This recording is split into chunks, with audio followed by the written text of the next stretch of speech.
আসছে। একেবারে এই মুহূর্তে দেখতে পাচ্ছেন সরাসরি একদম কিন্তু সেই বাবরি মসজিদের জন্য কিন্তু সরাসরি ইট কিন্তু নিয়ে চলে আসছে। সরাসরি আপনার কাছে দেখাচ্ছে একদম এক্সক্লুসিভ ভিডিও। আর বাবরি মসজিদের জন্য কিন্তু রীতিমতো কিন্তু মাথায় করে ইট কিন্তু নিয়ে চলে আসছে। দেখতে পাচ্ছেন সরাসরি সেই ছবি কিন্তু আপনাদেরকে একেবারে এক্সক্লুসিভ ভিডিও কিন্তু আপনাদেরকে দেখাচ্ছি। একবার দেখতে পাচ্ছেন সেই ছবি কিন্তু আপনাদের তুলে ধরছি। বাবরি মসজিদের জন্য কিন্তু একেবারে ইট নিয়ে কিন্তু সরাসরি কিন্তু সেই যেখানেই বাবরি মসজিদ শিলান্যাস হবে একেবারে সেই জায়গাতে কিন্তু ইট নিয়ে একেবারে হাজির হচ্ছেন বিভিন্ন প্রান্তের মানুষ। আপনারা দেখতে পাচ্ছেন সরাসরি একদম এক্সক্লুসিভ ভিডিও কিন্তু আপনাদেরকে দেখানোর চেষ্টা করছি।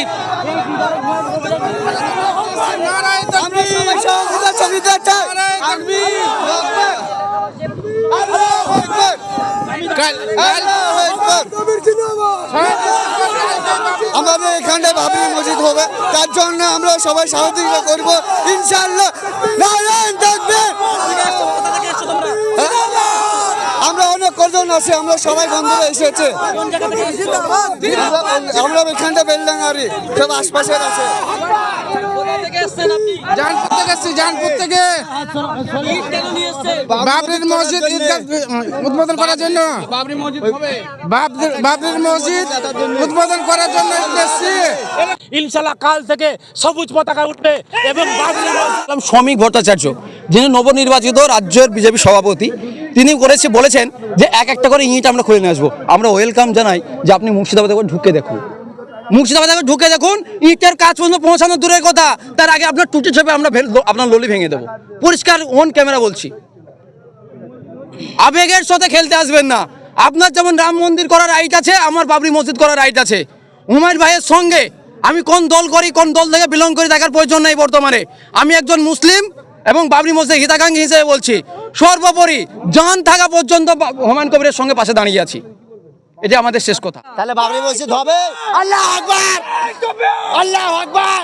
হুমায়ুন কবিকে ওনাকে সন্তান রেখে গেছেন, তিনি তার জন্যে মসজিদ আমাদেরকে সকলকে নিয়ে মসজিদ করার জন্যে প্রস্তুত হয়েছেন। অন্ধকার চাঁদের রাত সবারই ভালো নয়, যারা চোর এদের হচ্ছে অন্ধকার রাত ভালো, আর যারা ইমানদার ইমানের অংশ আছে এনাদের হলো জ্যোৎস্না রাত এনাদের জন্য ভালো। আজকে হুমায়ুন কবির মহাশয় হলেন বাঘের বাচ্চা। বাঘের বাচ্চা বলে আজকে উনি যে আজকে মমতা ব্যানার্জি এতটা প্রেশার দিয়েছেন যে মসজিদ করতে না পারে। কারণ মমতা ব্যানার্জি পশ্চিমবঙ্গের মধ্যে আমরা ইতিমধ্যে দেখছি 100 কোটি 200 কোটি টাকা খরচা করে দীর্ঘদিন ধরে মন্দির তৈরি করে আসছে।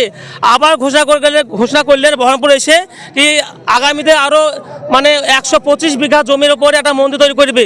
তা কোনো ব্যাপার নাই, কিন্তু আজকে আমাদের বেলডাঙ্গার গর্ব মাননীয় হুমায়ুন কবির মহাশয় একটা মসজিদ তৈরি করে বলেছেন, তার জন্য চরম বিরোধিতা করছেন। আজকে বিরোধিতা এই পর্যায়ে গিয়ে ওনাকে আজকে দল থেকে বহিষ্কার করা হয়েছে। তার জন্য ধিক্কার জানাই এরকম সরকারকে।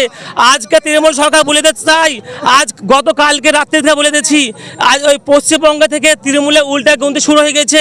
2026 ইলেকশনে ইনশাল্লাহ পশ্চিমবঙ্গে বিশেষভাবে মুর্শিদাবাদ তৃণমূল দল মুছে যাবে। প্রত্যেক জনগণের মুখে একটাই কথা, হুমায়ুন কবির সাহেব জিন্দাবাদ, হুমায়ুন কবির সাহেব জিন্দাবাদ। একদম রাজনৈতিক বিষয়, রাজনৈতিক কারণ, মসজিদের সঙ্গে এটার কোনো সম্পর্ক নেই। তারপরে উনি দল ঘোষণা করবেন, তিনার নতুন পথ, নতুন গাইডলাইন, নতুন কিছু যদি ভালো কিছু হয় মানুষ অবশ্যই নেবে। মানুষ আজ ভালোর খোঁজে, সত্যের খোঁজে। সাধারণ মানুষ বিভ্রান্ত। সাধারণ মানুষকে নিয়ে দুই সরকার খেলা খেলছে। এ খেলা তো সাধারণ মানুষ দেখতে চাইছে না। মুর্শিদাবাদে লাখ লাখ সদস্য, লাখ লাখ ভক্ত হুমায়ুন কবির সাহেবের আছে, তাই কে সাসপেন্ড করলো আর কে কিল করলো হুমায়ুন সাহেবের ওতে কোনো পরোয়া করে না উনি। আমরা তার সহযোগী হিসাবে আমরা রিজিনগর বেলডাঙ্গা গোটা মুর্শিদাবাদের মানুষ হুমায়ুন কবির সাহেবের সঙ্গে আছি এবং থাকবো।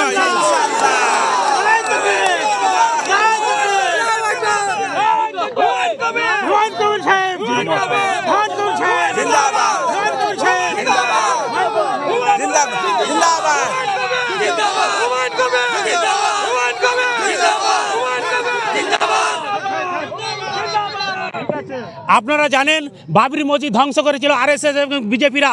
সেই বাবরি মসজিদ ধ্বংসতে আমরা যে যন্ত্রণা পেয়েছিলাম, প্রতিটা বছর সোশ্যাল মিডিয়ায় আমরা কালো পতাকা ব্যবহার করেছিলাম এবং সেখানে বলেছিলাম কালা দিন হিসাবে আমরা পালন করেছিলাম।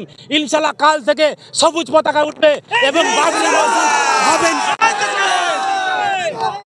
দুর্ভাগ্যের বিষয় আজ মুসলমানদের সেই বুড়ো আঙুল দেখিয়ে ভোট নেওয়ার রণকৌশল যেমন বিজেপি করেছিল, তেমন মমতা ব্যানার্জিকে এই মুসলমানরা সবাই দু চোখ ভরে দু হাত ভরে বুক ভরে তাদের ভোট দিয়েছিল।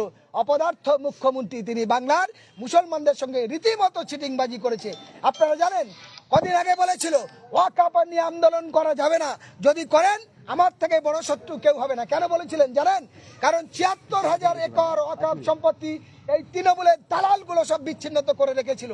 আর মমতা ব্যানার্জি সেই ওয়াকফের বাংলা কোটালের নামে আজ মুর্শিদাবাদ সহ গোটা বাংলার মানুষের কাছে বলবো, সময় আছে, তৈরি হন, তৃণমূলের বিরুদ্ধে রুখে দাঁড়ান, বিজেপির বিরুদ্ধে রুখে দাঁড়ান। কারণ বিজেপির এ টিম বি টিম হিসাবে এই তৃণমূল কাজ করছে। তার কারণ যতগুলো ৫ কাঠার উপরে মসজিদ আছে, মাদ্রাসা আছে, গোরস্থান আছে, কেন ডিএম এর নামে করলো? মুখ্যমন্ত্রীর জবাব আগে দিক। এবং পশ্চিমবঙ্গে মুর্শিদাবাদ জেলার কিছুদিন আগে শুনলাম কি আবু তাহের না কি একজন এমপি আছে, খলিলুর রহমান আছে, জবাব দিক মুর্শিদাবাদবাসীর কাছে, কেন মাদ্রাসা মসজিদ গোরস্থানগুলো ডিএম এর নামে হবে? ডিএম এর বাবার নাকি না মমতা ব্যানার্জির বাবার? মুসলমানের আমার বাবা মরবে সার্টিফিকেট নিতে হবে ডিএম এর কাছে, আমার দাদু মরে কবর দেওয়ার জন্য সার্টিফিকেট নিতে হবে ডিএম এর কাছে। এই সাহস মমতার কে দিয়েছে? কেন এই দ্বিচারিতা করলেন? আজ সেই সংখ্যালঘুদের নাম করে ওয়াকফের নাম করে মুসলমানদের শেষ করছে। আরো ভয়ঙ্করী বলতে পারি, এই বাংলার যারা হিন্দু দলিত আদিবাসী আছে আপনাদেরও রেহাই নেই। এখন এসআইআর হচ্ছে, এসআইআর এর পিছনের ফর্মটা দেখুন, এরপর হবে এনআরসি সেকেন্ড, আপনাদেরও জেলে যেতে হবে। পশ্চিমবঙ্গে কয়েক কোটি টাকা খরচ করে ইতিপূর্বে জেল হচ্ছে, সেই জেলখানায় যেতে হবে। ফলে দ্বিচারিতা, এরা কালপিট। এই কালপিটের বিরুদ্ধে বাংলায় নতুন ইতিহাস ঘটাতে চলেছে মুর্শিদাবাদের মানুষ, যে মুর্শিদাবাদের মানুষকে অনেক রকম প্ররোচনা আজ সারা পৃথিবীর মানুষ দেখছে। এই মুর্শিদাবাদের মানুষ ক্ষুধার্ত মানুষ, একটু খাবারের জন্য, একটু কাজের জন্য উড়িষ্যায় গিয়ে মার খাচ্ছে, ত্রিপুরায় মার খাচ্ছে, দিল্লি, বম্বে, হরিয়ানা এবং উড়িষ্যায় গিয়ে মার খাচ্ছে। আজকের মমতা ব্যানার্জির মুখে কথা নেই, বিজেপির নেতাদের মুখে কথা নেই। আর মুর্শিদাবাদের মানুষ এই যন্ত্রণা কত ভোগ করবে? আমরা কিছুদিন পূর্বে আগে বারবার সোশ্যাল মিডিয়ায় বলেছি যে রেজিনগর মধ্যমগ্রাম থেকে ৬ ডিসেম্বর মধ্যবাজার থেকে মিছিল সহ করে যাব। সেভাবেই আজ ৫ই ডিসেম্বর আমরা এসে উপস্থিত হয়েছি, এলাকা পরিদর্শন করেছি। আপনাদের মাধ্যমে মুর্শিদাবাদ গ্রাম শহর সর্বত্রভাবে পাড়া প্রতিবেশী সকলের কাছে, হিন্দু মুসলিম দলিত আদিবাসী সবার কাছে অনুরোধ করব, আপনারা দলবদ্ধভাবে আসুন। আগামীকাল সবার সঙ্গে দেখা হবে। কারণ এ দেশ আমাদের, এ মাতৃভূমি আমাদের, এ বাংলা আমাদের, রক্ষা করা আমাদের সকলের দায়িত্ব।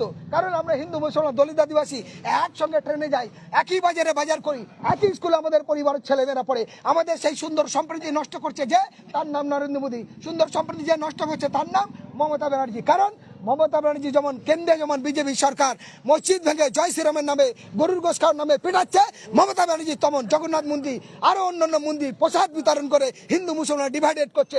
এই সাম্প্রদায়িক উস্কানিমূলক তৃণমূল এবং বিজেপি এই দালাল দুজনকে রুখে দিয়ে বিকল্প বাংলার মানুষের ঐক্য জোটে আগামী দিনে হুমায়ুন কবিরের মতো আরো অন্যান্য যে সমস্ত নেতা ঐক্যবদ্ধ হয়ে জোটে এদেরকে পরাস্ত করে নতুন বাংলাকে ইতিহাস গড়ানো চাই। তাই মুর্শিদাবাদবাসী এবং আপনাদের সকলে যারা দেখছেন, শুনছেন, বুঝছেন, সবার কাছে আমি অনুরোধ করব, এই স্বৈরাচারী ফাসিস্টবাদের বিরুদ্ধে রুখে দাঁড়ান। হুমায়ুন কবিরের এই বাবরি মসজিদ শিলান্যাসে সাহায্য করুন এবং এখান থেকে আরো বহু উন্নত মানের অনেক কিছু হবে, সহ্য রাখুন। আর 13 বছর দেখেছেন তৃণমূলের, 20 বছর দেখছেন বিজেপির, আর হুমায়ুন কবির 4 বছর সময় নিয়েছে। আমি হোসেন গাজী মানবাধিকার কর্মী হিসাবে হুমায়ুন কবিরের সাথে আছি, পাশে আছি। আমিও দায়িত্ব নিয়ে বলছি, 4 বছর আপনারা সঙ্গে থাকুন, আগামী নির্বাচনে এদের হারান। যদি না করতে পারি 5 বছরের ভেতরে আপনাদের কাছে আবার ভুল ক্ষমা চাইব অন ক্যামেরায়। এইটুকু দায়িত্ব নিয়ে বলছি, আপনারা সঙ্গে থাকুন।